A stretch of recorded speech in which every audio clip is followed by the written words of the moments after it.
अथ त्रयोदशोत्सव। शिवजीद्वारा परम ब्रह्म परमात्माको विषयमा सुनेपछि बुद्धिमानहरूमा श्रेष्ठ कौशल्यानन्दन श्रीरामले पार्वतीका नाथ शिवजीसँग अति उत्तम मुक्तिको लक्षण पनि सोध्दै भन्न लाग्नुभयो। हे करुणासागर भगवान महादेव, हजुर मदेखि प्रसन्न हुनुहोस्। हे परमेश्वर, मुक्तिको लक्षण र त्यसको स्वरूपको बारेमा मेरा मनमा शङ्का नरहने गरी वर्णन गर्नुहोस्, जसबाट मलाई मुक्तिको मार्ग सर्लङ्ग होस्।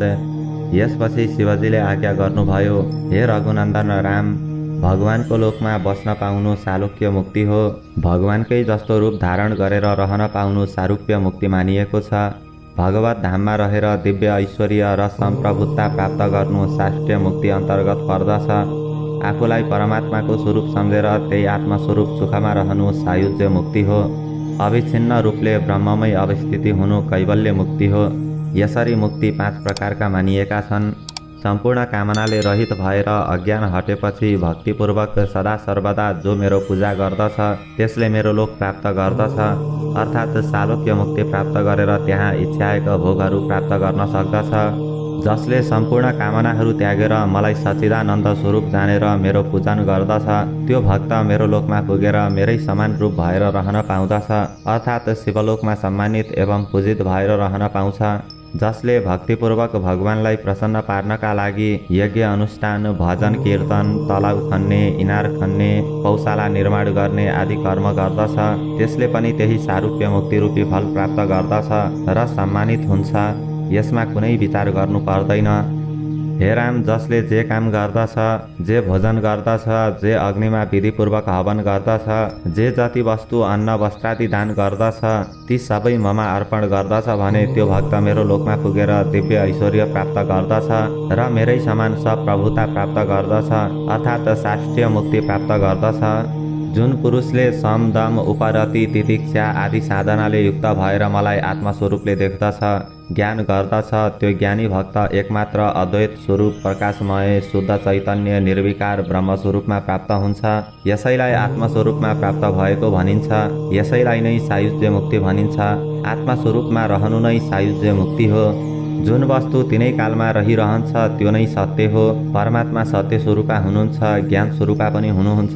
जसको यस ठाउँदेखि त्यो ठाउँसम्म र यति समयदेखि यति समयसम्म रहने भन्ने देश र समयको सीमा हुन्छ, त्यसको अन्त पनि अवश्य हुन्छ। त्यो सीमित वस्तु हो, तर परमात्मा परमेश्वरमा त्यो लागू हुँदैन।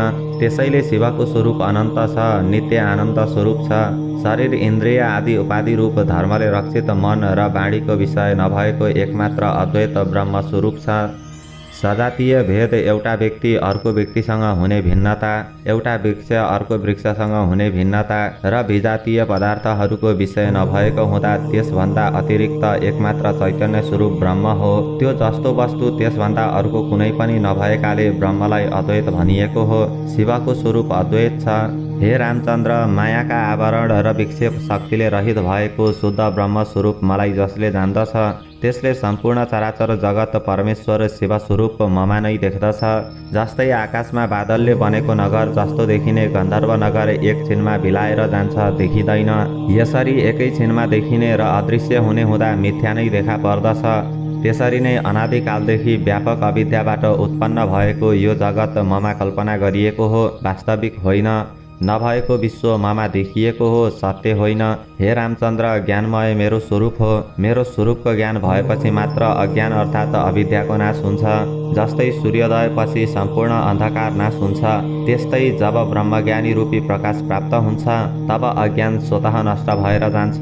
त्यसपछि मन वाणीको विषय नभएको ब्रह्मस्वरूप एकमात्र म रहन्छु। सबै नाश भएपछि म मात्र रहन्छु। निरन्तर परम सुख स्वरूप, स्वयं प्रकाश स्वरूप, अर्थात् जसलाई अरू कसैले प्रकाशित गर्न सक्दैन अनि सबैलाई प्रकाशित गर्दछ, ज्ञान स्वरूप छ, त्यो म नै हुँ। ममा भूत, वर्तमान, भविष्यकाल पनि छैन। पृथ्वी, जल, तेज, वायु, आकाश जस्ता पञ्चभूत पनि ममा छैन। न त पूर्व पश्चिम आदि दिशा विदिशाहरू छन्। म बाहेक अरू कुनै वस्तु छैनन्, म मात्र एक नै रहन्छु। हे रामचन्द्र, मेरो निर्गुण स्वरूप दृष्टिको विषय हुन सक्दैन, अर्थात् मेरो स्वरूप चक्षु आदि इन्द्रियद्वारा पनि अनुभव गर्न सकिँदैन, किनभने निराकार परमात्मा रातो नीलो आदि रूप नभएको हुँदा त्यो नेत्रको विषय बन्न नसकेको हो। मन सङ्कल्प विकल्पात्मक भएको हुँदा यसलाई नियन्त्रण गरेर शुद्ध बुद्धिद्वारा मनकै सम्यक दर्शनद्वारा प्रकाशित हुने परब्रह्म स्वरूप मलाई जसले जान्दछ तिनीहरूले निश्चय पनि अमरत्व प्राप्त गर्न सक्दैनन्। तब श्री रामचन्द्रले पुनः प्रश्न गर्नुभयो, हे भगवान शिव, मनुष्यको लागि भगवानका मायाका आवरण र विक्षेप आदि दोषले रहित भएको स्वरूपको ज्ञान कसरी हुन्छ? त्यसको सजिलो उपाय के हो? कसरी यो गर्न सकिन्छ? यदि ममा हजुरको अनुग्रह हुन्छ भने बताउनुहोस्। तब भगवान शिवजीले भन्नुभयो, हे रामचन्द्र, सम्पूर्ण प्राणीहरूबाट र ब्रह्म इन्द्र आदि लोकहरूबाट पनि प्राप्त हुने दिव्य देह र ब्रह्मासम्मका पदार्थहरूलाई अनित्य हुन् भनेर बुझेर विरक्त भई पुत्र पत्नी मित्र आदि पनि दुःख कष्ट दिने हुन् भन्ने विचार गरेर घृणा गर्दै तिनीहरूबाट पनि चित्तवृत्तिलाई हटाएर मुक्तिको मार्गमा लाग्ने उपायको लागि वेदान्तका ज्ञानको अभिलाषा गर्नुपर्दछ। त्यो ज्ञान प्राप्त गर्न केवल ब्रह्मज्ञानी गुरु कहाँ मात्र जानुपर्दछ। आफूले गुरुका लागि ल्याएको उपहार गुरुको अघिल्लातिर राखेर गुरुलाई दण्डवत प्रणाम गरोस् अनि उठेर हात जोडेर आफूले इच्छाएको वस्तु गुरुसँग निवेदन गरोस्। दत्त चित्त भएर धेरै समयसम्म गरेको सेवाद्वारा सन्तुष्ट भएका गुरुले मुक्तिको उपाय स्वरूप वेदान्तको ज्ञान दिनुहुन्छ। त्यो सावधानपूर्वक मन लगाएर सुन्नुपर्दछ। सम्पूर्ण दुःखको कारण अज्ञान भएको हुँदा त्यसको नाश गरी ज्ञान प्राप्त गर्नु नै परम सुख प्राप्तिको उपाय हो भनेर बुझ्नुपर्दछ। सम्पूर्ण वेदान्तको अभिप्राय ब्रह्म हो। वेदान्तको श्रवण गर्नाले नै ब्रह्मको निरूपण गर्न सकिन्छ। ब्रह्मनिष्ठ ब्रह्मवादी गुरुबाट वेदान्तको श्रवण गर्नुपर्दछ, जसको श्रवण गर्नाले वेदान्त ज्ञानको निश्चय हुन्छ। श्रवणबाट ब्रह्मज्ञानको विषयमा निश्चय गर्नु नै श्रवणको फल हो, जसबाट ब्रह्म हुँ भन्ने अनुभव पनि सजिलै हुन सक्दछ। वेदान्त वाक्यको अर्थ श्रवण गरिसकेपछि मनन पनि गर्नुपर्दछ। जसरी चुम्बकले फलामलाई आफूतिर आकर्षण गरी चारैतिर घुमाउन सक्छ, त्यसरी नै ब्रह्मको सत्ताबाट सम्पूर्ण चराचर जगत घुमेको छ भन्ने विषयमा यथार्थ ज्ञान प्राप्त गर्न दृष्टान्तद्वारा पुष्टि गर्नुपर्दछ। जुन चिन्तनद्वारा वेदान्तका वाक्यार्थको विचार गरिन्छ त्यसैलाई मनन भन्दछन्। ब्रह्मज्ञान प्राप्त गर्न इच्छुक साधकले मोह र अहङ्कारले रहित भएर कसैमा पनि भेदभाव नगरी धन पुत्र र स्वर्गादिको सुखमा समेत आसक्ति छोडेर सधैँ नै शान्ति आदि साधनाले युक्त हुँदा आफूभित्र ब्रह्मको दर्शन गर्दछ। सधैँ ध्यान योगद्वारा अन्तःकरणलाई निर्मल विशुद्ध पार्दै ध्यानमा लागिरहनुलाई निधिध्यासन भनिन्छ। सम्पूर्ण आगाम सञ्चित आदि शुभाशुभ कर्मको क्षय भएपछि मात्र परमात्माको साक्षात्कार हुन्छ। यदि अवरोधक तत्त्व उपस्थित नभएमा कसैलाई छिट्टै नै साक्षात्कार हुन्छ भने कसैलाई लामो समयको साधनाले मात्र साक्षात्कार हुन्छ। जीवात्मामा अनेकौं जन्मका कर्महरू सञ्चित भएर रहेका हुन्छन्। प्रारब्ध कर्म बाहेक ती सबै ज्ञानद्वारा नै नष्ट हुन्छन्। कर्महरू अज्ञानबाट उत्पन्न हुन्छन्, त्यसैले कर्म र अज्ञानको परस्परमा सम्बन्ध हुन्छ, विरोध हुँदैन। अत हजारौं वर्षसम्म कर्म गरिरहे पनि अज्ञान नष्ट हुँदैन। अज्ञान नष्ट गर्न ज्ञान नै चाहिन्छ। पुरुष ज्ञानी बनिसकेपछि सबै किसिमका कर्मबाट मुक्त हुन्छन्। आत्मज्ञानी कर्मबाट लिप्त हुँदैनन्। यदि धेरै वा थोरै कर्म गरिहाले पनि त्यो लोक कल्याणको लागि हुन्छ। अचानक पुण्य कर्म अथवा पाप कर्म जे गरेको भए पनि ती कर्ममा ज्ञानी लिप्त हुँदैनन्। पूर्व जन्ममा गरिएका शुभाशुभ कर्मद्वारा शरीर उत्पन्न हुन्छ। ती कर्महरू शरीरले भोग गर्नुपर्दछ, त्यसैलाई प्रारब्ध कर्म भनिएको हो। प्रारब्ध कर्म भोग गर्नै पर्ने हुन्छ, ज्ञानले मात्र नाश हुँदैन। कर्म अनुसार सुख दुःखादि भोग गरेपछि मात्र प्रारब्ध कर्म समाप्त हुन्छ, अन्य उपायबाट हुँदैन। जुन पुरुष मोह एवं अहङ्कारले रहित भएर राग द्वेष आदि विषयबाट मुक्त भई पत्नी पुत्र धन आदिको आसक्तिबाट रहित भएर सबै प्राणीहरूमा आफूलाई र सबै प्राणीहरू आफूभित्र देख्दछ, त्यस्तो आत्मज्ञानी पुरुष नै जीवन मुक्ति कहलिन्छ। जीवन मुक्त पुरुष प्रारब्ध कर्म समाप्त नहुँदासम्म सर्वत्र विचरण गर्दै कर्मको फल भोग्दछ।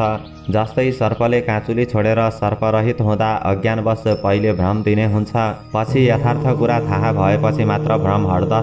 त्यस्तै आत्मा पनि अविद्यायुक्त हुँदासम्म मात्र संसारमा अनेक थरीका भय उपस्थित हुन्छन्। जब अविद्या नष्ट भएर जीवन मुक्त हुन्छ अनि त्यस पुरुषमा कतैबाट पनि कुनै प्रकारको भय रहँदैन। त्यो पुरुष सदा सर्वदा निर्भय रहन्छ। जीवलाई जन्म मृत्युको भुमरीमा घुमाइरहने कारण कामनाहरू हुन्। जब पुरुषले कामनालाई अधीनमा गर्न सक्दछ अनि त्यसका सबै जन्म मृत्यु रूपी बन्धनहरू समाप्त हुन्छन्, बन्धन मुक्त हुन्छन्, त्यस पुरुषले अमरत्व प्राप्त गर्दछ। यही नै वेदान्तको अनुशासन हो। मोक्षको कुनै वासस्थान गाउँ सहर हुँदैन अथवा त्यो एउटा गाउँबाट अर्को गाउँमा जाने होइन। मोक्ष भनेको त हृदयमा रहेको अज्ञान रूपी गाँठो फुस्केर नष्ट भएर आत्मज्ञानको उदय हुनुलाई नै मोक्ष भनिएको छ। जीवात्मा र परमात्मा एकै भावको ज्ञान हुनु मोक्ष हो। हृदयको अज्ञान रूपी गाँठो चुडिएपछि मात्र जीवात्मा र परमात्माको ऐश्वर्य हुन्छ, त्यही नै मोक्ष हो। जुन पुरुषले वृक्षको टुप्पाभन्दा अगाडि पाउ राख्न खोज्दछ त्यो त्यसै समयमा तल झर्दछ। वृक्षको टुप्पाभन्दा अगाडि कुनै ठाउँ नभए जस्तै मुक्तिभन्दा पर पनि कुनै ठाउँ छैन। वृक्षबाट अलग भए चाहिँ ब्रह्मज्ञान प्राप्त पुरुषको पनि मोक्ष प्राप्ति निश्चित छ। त्यो पुरुष ज्ञान प्राप्त गर्न साथ मुक्त हुन्छ, संसारबाट अलग हुन्छ। ब्रह्मज्ञान प्राप्त गरेर जीवन मुक्त पुरुष चाहिँ तीर्थमा अथवा चाण्डालकै घरमा जहाँसुकै त्यो शरीर त्याग गरे पनि मुक्त नै हुन्छ। जो निरन्तर ब्रह्मचिन्तन गरेर ब्रह्मभावलाई साक्षात्कार गर्दछ त्यो पुरुष जीवन मुक्त हो। त्यस्ता पुरुषलाई शरीरको अभिमान हुँदैन, शरीर रहे पनि संसारदेखि मुक्त हुन्छन्। जीवन मुक्त भइसकेको पुरुषले जस्तोसुकै वस्त्र धारण गरोस् वा खाना योग्य अथवा अयोग्य अर्थात् भक्ष्या भक्ष्यको विचार नगरी जस्तोसुकै खाओस्, जहाँसुकै सुतोस्, त्यसलाई कुनै दोष लाग्दैन। किनभने त्यो ब्रह्मचिन्तन गर्दा गर्दा सर्वात्मा भइसकेको हुन्छ। त्यसले कुनै पनि सांसारिक पदार्थको इच्छा गर्दैन। प्रारब्ध भोग सकिएपछि परमात्मामा मिल्दछ। जस्तै दुधलाई मन्थन गरेर घिउ अलग गरिन्छ, त्यो फेरि मिलाउँदा घुलिँदैन, अर्थात् दुधका साथ तादम्यता हुँदैन। त्यसरी नै वेदान्त वाक्यको श्रवण मनन चिन्तन गरेर अनात्म वस्तुबाट आत्मालाई अलग भएको अनुभव गरिसकेपछि जीवन मुक्त हुन्छ। त्यस्तो महापुरुष फेरि अनात्मा वस्तुमा आत्माभाव राखेर संसारमा आसक्त हुँदैन। ओम जय जय श्री पद्मपुराणे उपरिभागे शिवगीता सुपनिषत्सु ब्रह्म विद्यायां योगशास्त्रे शिवराघव संवादे मोक्ष निरूपणं नाम त्रयोदशोत्सवः। अथ चतुर्दशोत्सव।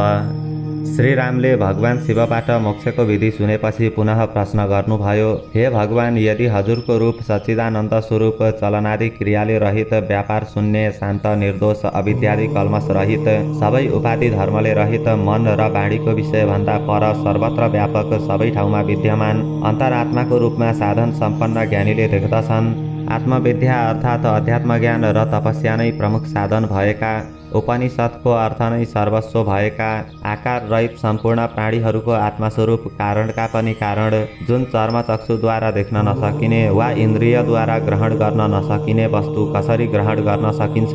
हे भगवान, यसको उपाय नजान्दा म ज्यादै दुःखी छु, खिन्न भएको छु। यसको उपाय हजुरले बताइदिनुहोस्। यसपछि श्रीरामका प्रश्नको उत्तर दिँदै भगवान शिवजीले भन्नुभयो, हे महाबाहु राजन, मैले तपाईलाई ब्रह्म साक्षात्कारको उपाय बयान गर्दछु, ध्यान दिएर सुन्नुहोस्। सर्वप्रथम सगुण भगवानका स्वरूपको उपासनाद्वारा चित्तलाई एकाग्र बनाउनु पर्दछ। त्यसपछि विशाल मरुभूमिमा मृग तृष्णा देखाएको जस्तो वास्तविक जल देखे झैँ गरी नित्य र अनित्य वस्तुको विवेकादि साधनद्वारा ब्रह्म सत्य हो र जगन मिथ्या हो भन्ने दृढता भएपछि मात्र परमात्माका निर्गुण स्वरूपमा चित्तवृत्ति लगाउनु पर्दछ। यो स्थूल शरीर अन्नमय पिण्ड हो, यो नित्य परिवर्तन भइरहन्छ। यस स्थूल शरीरमा जन्म मृत्यु वृद्ध अवस्था रोग व्याधिले घर गरेर बस्दछन्। यही स्थूल शरीरमा अहम्भाव भइरहँदा शरीरलाई आत्मा ठान्ने बुद्धि दृढ भएर रहन्छ। तर आत्मा कहिले जन्मदा पनि जन्मदैन र मर्दैन पनि। यो आत्मा त नित्य छ, सनातन छ, जन्मने र मर्ने त शरीर मात्र हो। उत्पन्न हुनु, रहनु, परिवर्तन हुनु, बढ्नु, घट्नु र नाश हुनु, यी छवटा विकारहरू शरीरमा रहन्छन्। यो स्थूल शरीर उत्पन्न भएपछि छवटा विकारले युक्त हुन्छ। जीवले सुख दुःखादि भोग्नका लागि नै यो स्थूल शरीर निर्माण भएको हो। सुख दुःखादिको भोग सकिएपछि स्थूल शरीर पनि रहँदैन। जस्तै घडामा रहेका आकाशमा कुनै विकार हुँदैन, त्यस्तै प्रत्येक प्राणीको शरीरमा रहेका आत्माको पनि विकार हुँदैन, एक नाश रहिरहन्छ। निर्माण हुने, नष्ट हुने आदि घडाका विकार जस्तै शरीरका विकार पनि हुन्। त्यसै कारणले शरीर र आत्मा दुवै विरुद्ध धर्मी हुन्। तर मूढ बुद्धि भएका पुरुषले शरीरलाई नै आत्मा ठानेर शरीरमा आसक्त भएका हुन्छन्। विद्वान ज्ञानी पुरुषले आत्मा शरीरभन्दा पृथक निर्विकार नित्य सत्य छ भन्ने विषयमा राम्ररी विचार गर्नुपर्दछ। जस्तै सुन गाल्ने भाँडामा भित्र पगालेको सुनको कान्तिले बाहिरसम्म सुवर्ण समान कान्ति हुन्छ, त्यसरी नै यस शरीरमा पनि प्राण अपानादि वायुले बाँधिएको हुँदा प्राणमय कोष रहन्छ। यो प्राणमय कोष बाढी, हात, पाउ आदि कर्मेन्द्रियले युक्त भएर हिँड्ने, खाने, सुत्ने, उठ्ने आदि क्रियाहरू गर्दछ। भोग प्यासले युक्त शरीर जडात्मक हुनाले यो आत्मा हुन सक्दैन, किनभने आत्मा त चेतन तत्त्व हो। प्राण पनि जड हुनाले यो पनि आत्मा हुन सक्दैन। आत्मा त प्राणमय कोषभन्दा पर चैतन्य स्वरूप छ। आत्मा चैतन्य स्वरूप ज्ञान स्वरूप छ, जसले आफ्नो शरीरलाई देख्दछ। आत्मा ब्रह्मस्वरूप परमात्मा भएको हुनाले नै सारा यसैबाट उत्पन्न भएको छ। आत्मा एउटै भए पनि सारा शरीरमा विद्यमान छ। शरीरका गुण दोष भने आत्मामा रहँदैन। जसले शुद्ध चैतन्य आत्मा हुँ, परम ब्रह्म हुँ, उपाधिले रहित आनन्दको सागर हुँ भन्ने अनुभव गर्दछ, त्यसले आफ्नो शरीरका साथै सारा विश्व देख्दछ। ब्रह्मलाई अज्ञानले खान सक्दैन, अर्थात् अज्ञानद्वारा ब्रह्म नाश हुँदैन। त्यसरी नै ब्रह्मले कुनै वस्तुलाई खान पनि सक्दैन। ब्रह्म निर्विकार नित्य चैतन्य सर्वत्र व्यापक अव्यय अविनाशी र आनन्दमय छ। ब्रह्म परिपूर्ण छ, कुनै आकारको अपेक्षा त्यसमा रहँदैन, त्यसैले निरपेक्ष छ। माथि भनिएको प्राणमय कोषमा सङ्कल्प विकल्प स्वरूप भएको 5 ज्ञानेन्द्रिय सहित मनमय कोष छ। मन र 5 ज्ञानेन्द्रिय मिलेर नै यो मनमय कोष बनेको हो। त्यही मनले विषयको चिन्तन गर्दा काम उत्पन्न हुन्छ। त्यो इच्छा पूरा नहुँदा क्रोध उत्पन्न हुन्छ। क्रोध गर्ने व्यक्तिको विवेक नष्ट हुन्छ। लोभ, ईर्ष्या, घमण्ड इत्यादि पैदा हुन्छन्। यी 6वटा मनुष्यका शत्रु हुन्। यी 6वटा आन्तरिक शत्रुको वशमा परेर मनुष्य समाप्त हुन्छ। यिनले जीवलाई असत मार्गमा लगाउने हुनाले यिनलाई शत्रु मानिएको हो। ममता, इच्छा, अहङ्कार आदि पनि मनोमय कोषका धर्म हुन्। यिनीहरू कुनै पनि आत्माको कल्याण गर्दैनन्। वेद र शास्त्रले निश्चित गरेको राम्रो नराम्रो, उपयुक्त अनुपयुक्त निर्णय गर्न सक्ने बुद्धि ज्ञानेन्द्रियका साथ मिलेर बनेको कोषलाई विज्ञानमय कोष भन्दछन्। यस विज्ञानमय कोषमा चैतन्यको अंश आत्माको संयोग भएको हुँदा म कर्ता हुँ भन्ने अभिमान गर्दछ। त्यो विज्ञानमय कोष नै जीव रूपमा विद्यमान रहन्छ, यसमा सन्देह छैन। जीवले यस लोक र परलोकमा पनि गमन गर्न सक्दछ। जीवको यस लोकमा परलोकमा गमन बुद्धिद्वारा भइरहेको हुन्छ। बुद्धिका कारणले गर्दा नै आत्म चैतन्यलाई व्यवहारमा जीव भनिएको हो। ब्रह्ममा आश्रित त्रिगुणात्मिका मायाबाट आकाश, वायु आदि पञ्चमहाभूतहरू उत्पन्न हुन्छन्। अनि ती प्रत्येक सात्विक अंशबाट श्रोत्र आदि ज्ञानेन्द्रियहरू उत्पन्न हुन्छन्। अर्थात् आकाशको सात्विक अंशबाट श्रोत्रेन्द्रिय, पृथ्वीको सात्विक अंशबाट घ्राणेन्द्रिय, जलको सात्विक अंशबाट रसनेन्द्रिय, तेजको सात्विक अंशबाट चक्षुरेन्द्रिय, वायुको सात्विक अंशबाट त्वगेन्द्रिय उत्पन्न हुन्छन्। यी इन्द्रियहरूको यसैबाट भौतिकता सिद्ध हुन्छ, अर्थात् 5 ज्ञानेन्द्रियहरू भौतिक पदार्थ हुन्। आकाश आदिका समष्टि सात्विक अंशबाट बुद्धि र मन उत्पन्न हुन्छन्। मन सङ्कल्प विकल्पात्मक हुन्छ भनिसकिएको छ। बुद्धि भने निश्चयात्मक हुन्छ। बुद्धिले सद असत विवेचना वा निश्चय गर्दछ, त्यसैले बुद्धिलाई निश्चयात्मिका भनिएको हो। यसरी आकाश आदि सात्विक अंशबाट उत्पन्न भएर 4 प्रकारको कार्य गर्ने हुन्छ। सङ्कल्पादि गर्ने, विषयको निश्चय गर्ने, चिन्तन गर्ने र अभिमान गर्ने हुनाले यिनीहरूलाई क्रमशः मन, बुद्धि, चित्त र अहङ्कार भनिएको छ। यी 4को समूहलाई अन्तःकरण चतुष्टय पनि भनिन्छ। बाढी, हात, पाउ, मलद्वार, मूत्रद्वार यी 5 कर्मेन्द्रियहरू हुन्। आकाश आदि भिन्न भिन्न रसका अंशबाट कर्मेन्द्रियहरू उत्पन्न हुन्छन्। अनि आकाश आदि समष्टि रसका अंशबाट पञ्चप्राण उत्पन्न हुन्छन्। 5 ज्ञानेन्द्रिय, 5 कर्मेन्द्रिय, 5 प्राण, मन र बुद्धि यी 17 तत्त्वहरू मिलेर लिङ्ग शरीर उत्पन्न हुन्छन्। यी सबैमा मनको प्रधानता रहन्छ। यसरी माथि उल्लेख गरिएका 17 तत्त्वबाट लिङ्ग शरीरको उत्पत्ति भएपछि परस्परको अध्यास अर्थात् भ्रमले गर्दा एक वस्तुमा अर्को वस्तुको प्रतीति रूप अध्यासका योगले लिङ्ग शरीर साक्षी चैतन्य युक्त हुन्छन्। अर्थात् आत्मामा लिङ्ग शरीरको र लिङ्ग शरीरमा आत्माको परस्परको अध्यासको योगले लिङ्ग शरीर साक्षी चैतन्य युक्त हुन्छ। अनि त्यो तातेको लौह पिण्ड झैँ हुन्छ।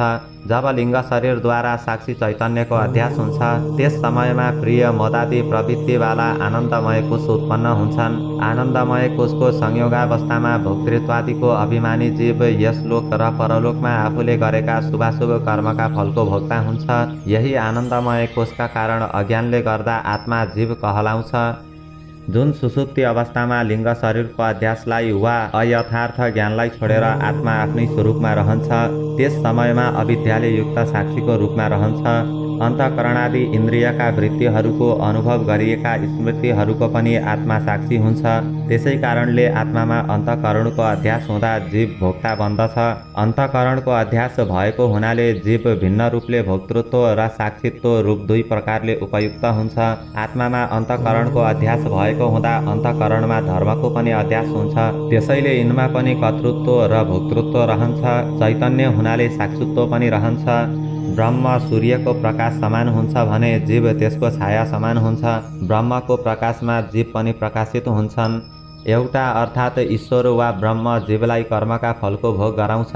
आफूले भोग गर्दैन, तर जीवले शुभाशुभ कर्मफलको भोग गर्दछ। यी दुई मध्ये एक अनासक्त साक्षी चैतन्य छ भने अर्को संसारी सुख दुःखको भोक्ता छ। त्यसैले घामछाया जस्तै भए पनि यिनमा विलक्षण भिन्नता छ। शुभाशुभ कर्मको फल भोग्ने जीवात्मालाई रथको स्वामी र शरीरलाई रथ सम्झनु पर्दछ अनि बुद्धिलाई सारथी भनेर सम्झनु पर्दछ, किनभने बुद्धिले नै सद असद वस्तुको विवेचना वा निश्चय गर्दछ। संकल्प विकल्पले युक्त मनलाई रथको लगाम हो भनेर जान्नु पर्दछ। मनबाट शरीर सञ्चालन हुन्छ।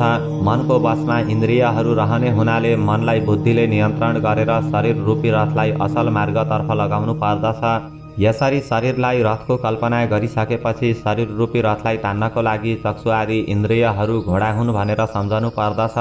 घोडाले रथलाई ताने जस्तै इन्द्रियहरूले शरीरलाई आफूतिर खिच्दछन्। रूप रस आदि विषयहरू तिनै इन्द्रियहरू विचरण गर्ने मार्ग हुन् भनेर जान्नु पर्दछ। बुद्धिरूपी सारथीद्वारा शरीर इन्द्रिय र मन सहितको जीवात्मालाई भोक्ता पुरुष हो भनेर जान्नु पर्दछ। जसरी रथ घोडाले जता लग्यो त्यतै जान्छ, त्यसरी नै शरीरलाई इन्द्रियहरूले पनि लान्छ। त्यसैले मन रूपी लगामले नियन्त्रण गर्नु पर्दछ। यदि नियन्त्रण गर्न सकिएन भने दुष्ट घोडा समान इन्द्रियहरूले शरीरलाई खाडलमा पार्न पनि सक्दछन्। जीवात्माले दुःख कष्ट भोग्नु पर्दछ। अतएव बुद्धिले मनलाई नियन्त्रण गरी इन्द्रियलाई वशमा राखेर जीवात्मालाई परमात्माको निकट पुर्याउनु भक्त साधकको परम कर्तव्य हो। भक्त साधकले निरन्तर मनसहित इन्द्रियहरूलाई नियन्त्रण गरेर परमार्थ कार्यमा लाग्नु पर्दछ। जसरी केराको वृक्षका बोक्राहरू एक एक गरी निकाल्दै गएपछि भित्रको सार वस्तु फेला पर्दछ, त्यसरी नै मनुष्यहरूले सम दम आदि साधनले सम्पन्न भएर उपासना गरिरहनु पर्दछ। बिस्तारै पञ्चमहाभूतले बनेको शरीरका कोषहरूमा एक अर्कामा सर्दै जान्छन्, अर्थात् अन्नमय कोषबाट प्राणमय कोषमा, प्राणमय कोषबाट मनोमय कोषमा, मनोमय कोषबाट विज्ञानमय कोषमा, विज्ञानमय कोषबाट आनन्दमय कोषमा, अनि ती सबैलाई पन्छाउँदै गएपछि त्यसभन्दा पनि पर सार तत्त्व आत्माको साक्षात्कार हुन्छ। यसरी मनुष्यले पञ्चकोशको ज्ञानपूर्वक मनलाई एकाग्र पारेर क्रमशः नियन्त्रण गर्दै जानुपर्दछ।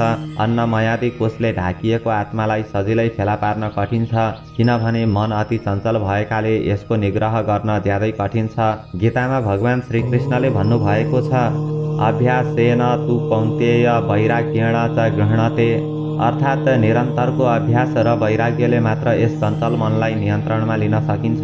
मनलाई नियन्त्रण गरेर सर्वप्रथम ईश्वरको साकार रूपको उपासनामा मनलाई स्थिर गरेपछि मात्र अनि निराकार ब्रह्म रूपको उपासनामा मनलाई लगाउनु पर्दछ। पहिले सोझै निराकारको उपासनामा चित्त नलाग्न पनि सक्छ। अत मुमुक्षु साधकले क्रमशः निराकार ब्रह्ममा चित्त स्थिर गर्ने प्रयास गर्नुपर्दछ। निरन्तरको अभ्यास र वैराग्यले गर्दा विषय वासनादेखि विमुक्त, संयमित र एकाग्र भई परमात्मामा उन्मुख मनले मात्र अविनाशी ब्रह्म तत्त्वलाई ग्रहण गर्न सक्दछ। परमात्मा सूक्ष्माति सूक्ष्म भएकोले आँखाले देख्न सकिँदैन, हातले ग्रहण गर्न सक्ने त कुरै भएन। जसले उपाधिले रहित भएका परमात्मालाई मनले जानेर त्यसैमा निश्चल, शान्त र स्थिर रहन्छ अनि त्यो मन त्यहाँबाट चलायमान हुँदैन, त्यहाँ परमात्मामा निश्चल शान्त रहन्छ।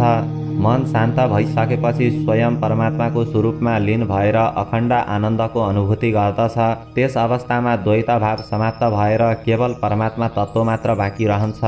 भगवान शिवजीबाट परमात्मा तत्त्व सम्बन्धी ज्ञानका विषयमा सुनेपछि श्रीरामले पुनः प्रश्न गर्नुभयो, हे भगवान शिवजी, वेदान्तका वाक्यहरूको श्रवणले मात्र साधकहरूले परम तत्त्वलाई प्राप्त गर्दछन् भने वेदशास्त्रहरूको रहस्य जान्ने सत्यवादी यज्ञकर्ताहरू किन वेदान्तका वाक्यहरूको श्रवण गर्नतिर लाग्दैनन् त? हे भगवान, कसैले वेदान्त वाक्यको अर्थ श्रवण गरे तापनि परमार्थ तत्त्व जान्दैनन्, कसैले जानेर पनि विश्वास गर्दैनन्, अर्थात् यो मिथ्या हो भन्ने सम्झन्छन्। सक्दैनन्। निरन्तरको श्रवण र मननले हृदयमा परमात्मा तत्त्वलाई प्रकट गर्न सकिने भए पनि यसमा विश्वास नगर्नाको के कारण हो? तपाईँकै मायाले गर्दा भएको त होइन, नत्र किन परमात्मा तत्त्व प्राप्त गराउने वेदान्त वाक्यमा विश्वास हुन सकेको छैन? तब भगवान शिवले भन्न लाग्नुभयो, हे महाबाहु राम, तपाईँले जो भन्नुभयो त्यो यथार्थ हो। मायाले गर्दा नै परमात्मामा विश्वास हुँदैन। ईश्वरको माया सत्व रज तम गुणले युक्त छ, जसको पार पाउन बडो कठिन छ। सम्पूर्ण प्रपञ्चको उत्पत्ति मायाको कारणले नै हुन्छ। पदार्थको सृष्टि पनि मायाकै कारणले हुन्छ। जबसम्म ब्रह्मज्ञान हुँदैन तबसम्म मायाको आवरण हट्न सक्दैन। निरन्तरको साधनाले ब्रह्मज्ञान प्राप्त भएपछि मात्र मायाको आवरण हट्दछ। जुन पुरुषले सर्वात्म भावले मलाई प्राप्त गर्दछन् तिनीहरूले सम्पूर्ण प्राणीहरूलाई मोहमा पार्ने मायालाई पार पार्न सक्दछन्, अर्थात् संसारको बन्धनबाट सजिलै मुक्त हुन्छन्। हे महाबाहु राम, जो मेरा भक्त छैनन्, ममा श्रद्धा गर्दैनन्, यस लोक र परलोकमा फलको चाहना गर्दछन्, तिनीहरू थोरै वा धेरै कर्म अनुसारको फल भोग्दछन्। जस्तो कर्म गरेका छन् त्यस्तै दुःख वा सुखरूपी फल भोग्दछन्। अनेकौं योनिमा जन्मिने हुँदा जुनसुकै प्राणी भए पनि करोडौं जन्ममा अर्जेका पुण्यले मात्र ममा अर्थात् शिवमा भक्ति प्राप्त हुन्छ। पुण्य कर्म नभई शिवमा भक्ति उत्पन्न हुँदैन। शिवमा भक्ति प्राप्त हुनु नै पुण्य कर्मको फल प्राप्त भएको हो भनेर सम्झनु पर्दछ। श्रद्धाले युक्त भएर म भगवान शिवमा समर्पित भई जसले भक्ति गर्दछ त्यसले उत्तम ज्ञान प्राप्त गर्दछ। मेरो भक्ति नगरेर अनन्य कर्म गर्ने पुरुष करोडौं जन्ममा पनि मेरो भक्त बन्न सक्दैन। मेरो भक्त हुनका लागि मन बुद्धि सबै ममा नै अर्पण गर्नु पर्दछ। भक्तिको फल भगवत प्राप्ति हो भन्ने निश्चय गरेर एकमात्र भगवानको शरणमा जानु पर्दछ। जसले श्रद्धाले युक्त भएर मेरो अर्थात् शिवको भक्ति गर्दछ त्यही नै भक्त हो। त्यसले नै सजिलै ज्ञान प्राप्त गर्न सक्दछ। मेरो भक्ति छाडेर अरू कर्महरू गर्ने भ्रान्त व्यक्तिहरूले करोडौं जन्ममा पनि मलाई प्राप्त गर्न सक्दैनन्। त्यसैले भगवानको सेवामा समर्पित हुनु पर्दछ। यही समर्पण भावले भक्ति बढ्दै जान्छ। तपाईले पनि त्यसै गर्नुहोस्। सबै किसिमका धर्महरूलाई परित्याग गरेर परमानन्द स्वरूप म शिवको शरणमा जानुहोस्। सबै धर्मरूपी कर्मलाई छाडेर मेरा शरणमा परेपछि सम्पूर्ण शुभाशुभ बन्धनबाट मुक्त गरेर तपाईँलाई मेरै दिव्य धाममा पुर्याउनेछु। यस विषयमा तपाईँ निश्चिन्त हुनुहोस्। हे राम, तपाईँले जुन काम गर्नुहुन्छ, जे खानुहुन्छ, जे हवन गर्नुहुन्छ, जुन दान गर्नुहुन्छ एवं तपस्या गर्नुहुन्छ ती सबै ममा अर्पण गर्नुहोस्। हे रघुकुल श्रेष्ठ, ममा गरिएको उत्तम भक्तिभन्दा श्रेष्ठ अरू कुनै कुरा हुनै सक्दैन। मन वचन कर्म सबै प्रकारले समर्पित भएर गरिएको भक्ति नै सर्वोत्तम भक्ति हो। यसबाहेक मलाई प्राप्त गर्ने अरू कुनै साधनाहरू छैनन्। ओम जय जय श्री पद्मपुराणे उपरि भागे शिवगीतासु उपनिषत्सु ब्रह्मविद्यायां योगशास्त्रे शिव राघव संवादे पंचकोशोपपादनं नाम चतुर्दशोत्सवः। ओम नमः शिवाय।